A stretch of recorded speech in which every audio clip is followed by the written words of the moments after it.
Salam, Frans 24 kanalında Azərbaycan Respublikasının prezidenti İlham Əliyevlə ekskluziv müsahibəyə xoş gəlmişsiniz. O bizə Bakıdan qoşulur. Cənab Prezident, Frans 24 kanalında bizim qonağımız olduğunuz üçün çox sağ olun. Fransız auditoriyası ilə danışmaq üçün mənə bu fürsəti verdiyinizə görə təşəkkür edirəm. Cənab Prezident, ölkənizin 44 gün ərzində qalib gəldiyi Azərbaycan və Ermənistan arasında olan müharibənin başlanılmasından düz bir il ötür.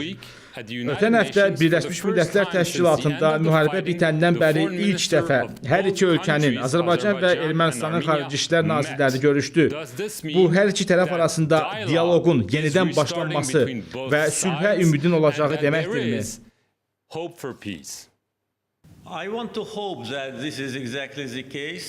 Ümid etmək istərdim ki, bu belədir. Çünki Azərbaycan artıq neçə dəfə açıq şəkildə Ermənistanla dialoqa başlamağa hazır olduğunu bildirib. Söhbət yalnız dialoqun başlanılmasından getmir. Eyni zamanda Azərbaycan və Ermənistan arasında gələcək sülh razılaşmasının üzərində aparılacaq işlərdən də gedir. Müharibə bitib, münaqişə öz həllini tapıb, biz regionu daha da proqnozlaşdıra bilən, sabit və təhlükəsiz regiona çevirmək üçün yeni fəaliyyətə başlamalıyıq. Hər iki ölkənin xarici işlər nazirlərinin görüşü bu səylərin yaxşı göstəricisidir. Ümid edirəm ki, bu təkcə bir görüş yox, yeni bir prosesin başlanğıcı, Azərbaycan və Ermənistan arasında münasibətlərin normallaşması prosesi və Cənubi Qafqaz regionunda geniş əməkdaşlığa yeni bir miqyas verəcək proses olacaq. Düzdür, dialoqa yenidən başlamağa cəhd etmək və sülhə doğru irəliləmək üçün Ermənistan rəhbərliyi, Ermənistanın baş naziri ilə əlaqə yaratmısınızmı?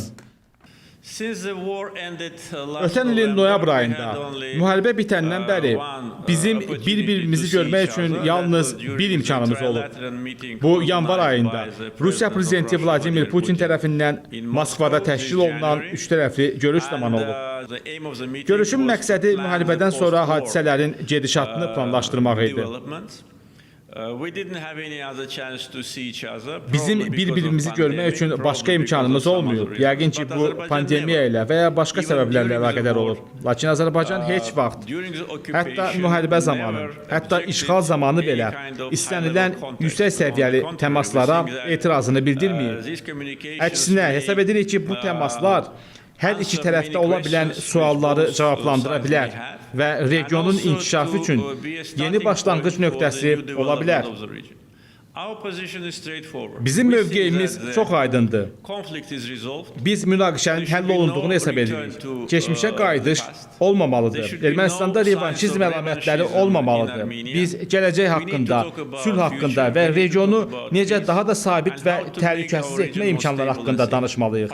Siz bunları söyləmək üçün Baş nazir Paşinyana zəng etməyə hazırsınızmı?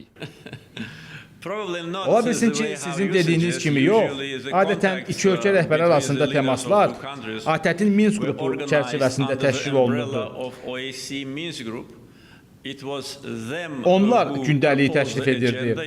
Onlar görüşləri təşkil edirdi. Mənim prezidentlik təcrübəmdə heç vaxt Ermənistanın hər hansı bir rəhbəri ilə telefon danışığım olmuyor. Yəqin ki, bu yanaşma bunu etmək üçün doğru yol deyil. Lakin Minsk qrupunun həmsədrləri belə bir görüş təklifi ilə çıxış etsələr, əlbəttə biz buna qarşı çıxmarıq. Cənab Prezident, müharibənin il dönümü ilə əlaqədar müraciətinizdə siz dediniz ki, və mən sizdən istat gətirirəm, əgər biz erməni faşizminin bir daha baş qaldırdığını görsək, yeni təhlükə görsək, heç bir tərəddüd etmədən erməni faşizmini yenidən əzəcəyik. Bu, sülh mesajı kimi səslənmir, elə deyilmi? Bilirsiniz, bu Ermənistandakı vəziyyəti əks etdirən bir fikirdir.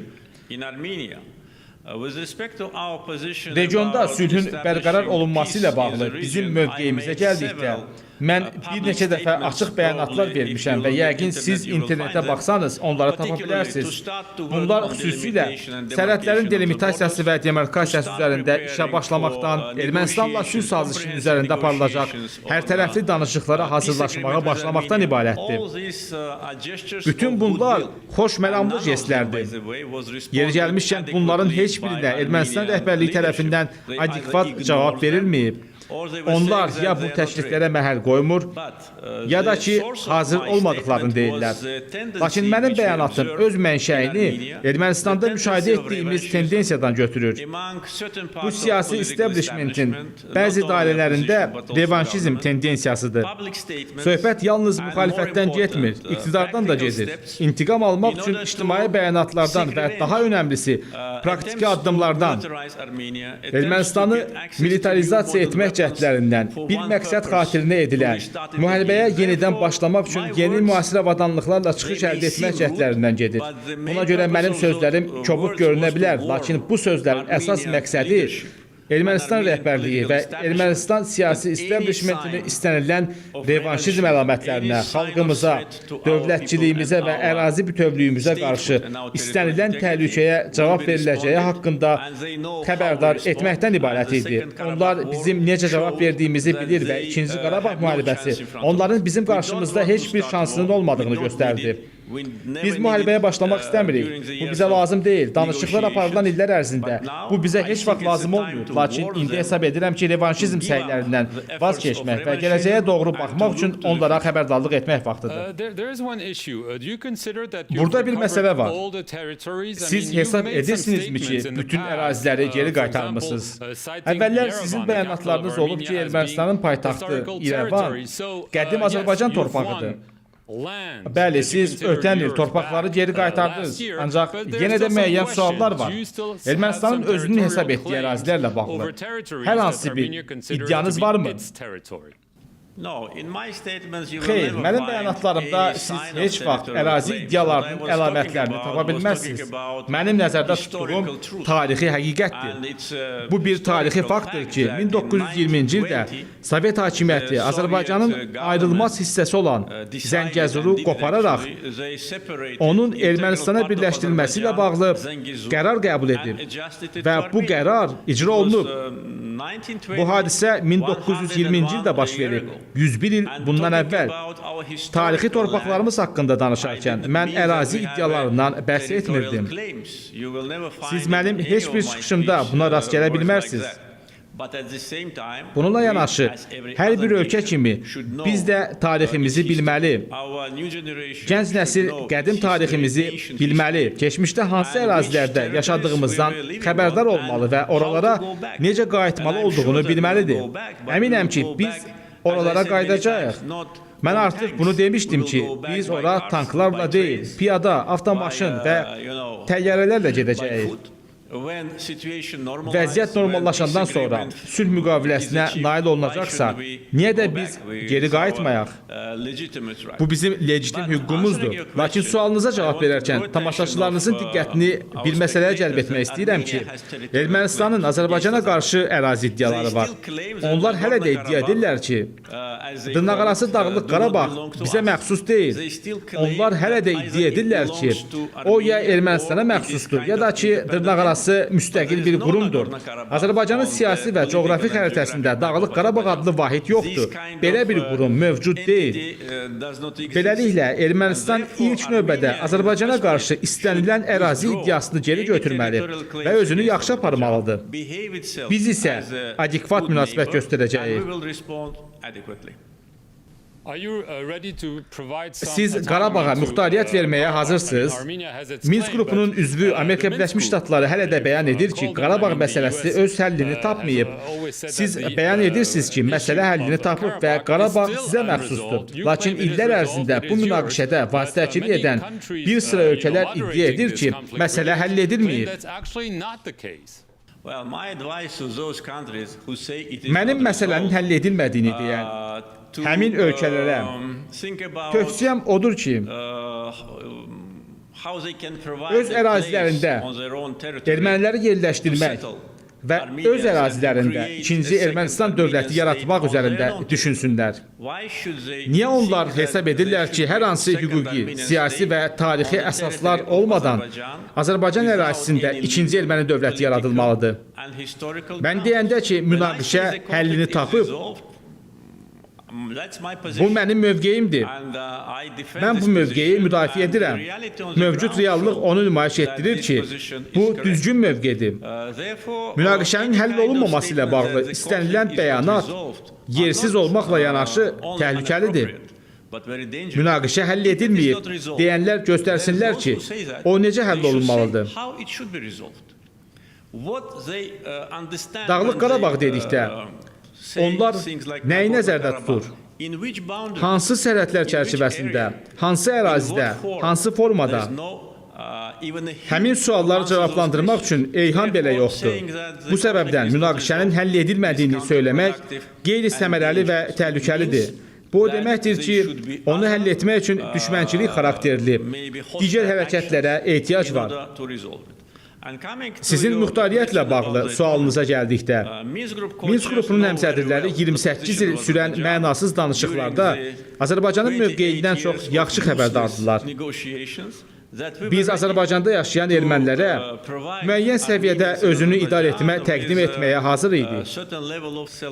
Ermənilər hər zaman bunu rədd edirdilər. Onlar hər zaman yox deyirdilər, yalnız müstəqillik. İndi isə münaqişə başa çatdığından onlar muxtariyyət haqqında danışırlar. Bu isə bizim gündəliyimizə daxil deyil. Bugün Qarabağda Rusiya sülhməramlarının məsuliyyət zonasında yaşayan ermənilər ölkəmizdə yaşayan digər etnik qrupların nümayəndələri kimi Azərbaycan vətəndaşlarıdır. Yəni onlara muxtariyyət verilməyəcək, bu artıq müzakirə mövzusu deyil. Tamamilə doğrudur, bu artıq müzakirə mövzusu deyil. Sualım Fransanın mövqeyi ilə bağlıdır. Fransa sizin bəzi hərəkətlərinizi tənqid etdi və bu yaxınlarda Ermənistanla sərhəddən geri çəkilməyə çağırdı. Siz Fransanı dürüst vasitəçi hesab edirsiniz. Bilirsiniz, müstəqilliyimizin bütün illərində biz ikitərəfli əlaqələrimizdə Fransa ilə bu mövzuda və bir çox digər məsələlərdə fəal çalışırdıq. Fransa hər zaman Azərbaycanda dost ölkə hesab olunur. Biz bir çox iqtisadiyyat, ticarət və infrastruktur layihələrini həyata keçirmişik. Münasibətlər uğurla inkişaf edirdi və biz ümid edirik ki, Minsk qrupunun həmsədri və dürüst vasitəsi kimi Fransa bu vəzifəyə sadiq olacaq.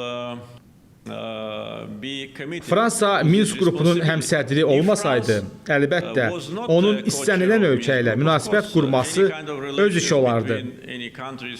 Bizim Fransa ilə Ermənistanın tarixi əlaqələrindən, Fransada fəal erməni icmasının olmasından və onların qərar qəbul edən şəxslərə mümkün təsirindən xəbərimiz var. Ancaq səmimi desəm, müharibə zamanı Fransa özünü dürüst vasitəçi kimi aparmadı. Fransa tərəf seçdi, Ermənistanın tərəfini. Özünün hərəkət və bəyanatlarında Azərbaycanı açıq şəkildə ittiham etdi və qərəzli yanaşma nümayiş etdirdi. Təbii ki, bu məsələ narahatlıq doğurdu. Biz bu narahatlığı ifadə etdik. Çünki bir daha qeyd etmək istəyirəm ki, istənilən ölkənin seçimləri, dostları və qeyri-dostları ola bilər.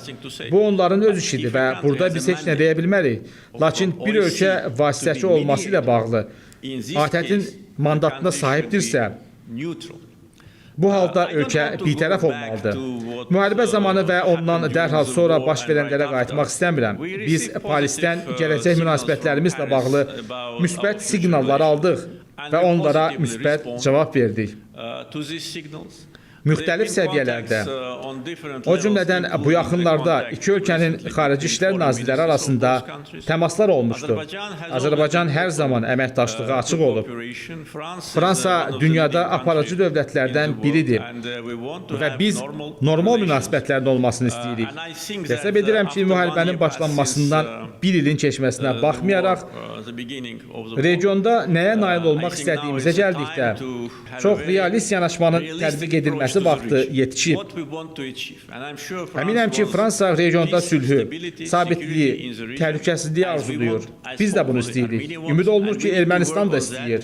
Biz bunun üzərində işləməliyik, buna diqqətlə yanaşmalıyıq və bir il əvvəl baş verənlərə qayıtmalı deyilik. Bizə gəldikdə bu çox xoşagəlməz hadisələrdən sui-istifadə etməyəcəyik. Biz səhifəni çevirmək istəyirik. Müsahibənin sonuna yaxınlaşırıq. Cənab Prezident, sizin üçün əlavə 2 sualım da var. Hərbi əsirlərə gəldikdə, Human Rights Watch Azərbaycanı onları saxlamaqda, onlara işgəncə verilməsində ittiham edir. Buna cavabınız necə olardı? Xoşməramlı jest kimi Ermənistanla onları mübadilə etməyə hazırsınızmı? Biz əlbəttə bu ittihamları rədd edirik. Müharibə zamanı əsir götürülmüş bütün hərbi əsirlər Ermənistana qaytarılıb. Ermənistan hökuməti bunu təsdiq edə bilər. Biz onları, hətta onlar bizim hərbi əsirləri qaytarmazdan əvvəl qaytardıq.